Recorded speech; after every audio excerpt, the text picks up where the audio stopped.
এতদিন জানতাম যুবক ডাল খায়, গাঞ্জা খায়, পুরি খায়, ড্যান্ডি খায়, শুকনো খায়। এখন যুবক বাবা খায়।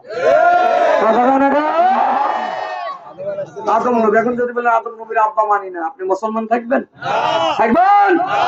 তার জামানায় জন্ম হয় নাই, কিন্তু মানতে হবে, এটা আল্লাহর হুকুম।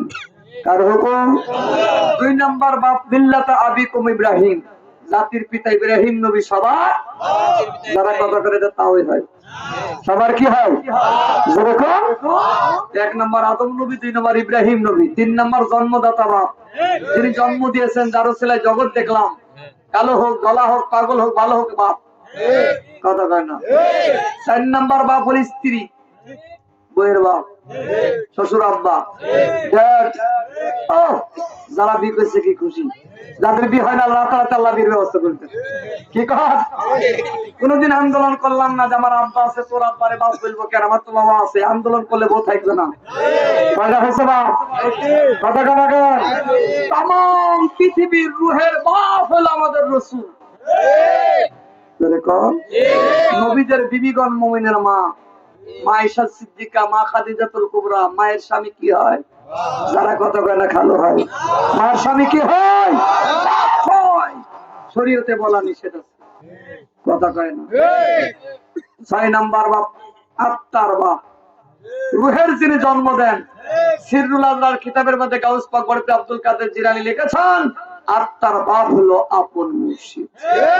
সুবহানাল্লাহ। এই 6 জনকে যারা বাপ স্বীকার করবে না, তার জন্মের মধ্যে ভেজাল আছে।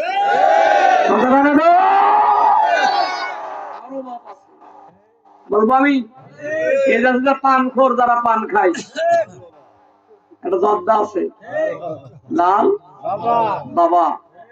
ও হো হো, 2 টাকার পান কিনে 10 টাকার জর্দা চাই, বাবা বাবা বাবা করবে না, বাবা জর্দা ধরে দে, বাবা জর্দা ধরে দে, সেখানে সিদ্ধি হয় না।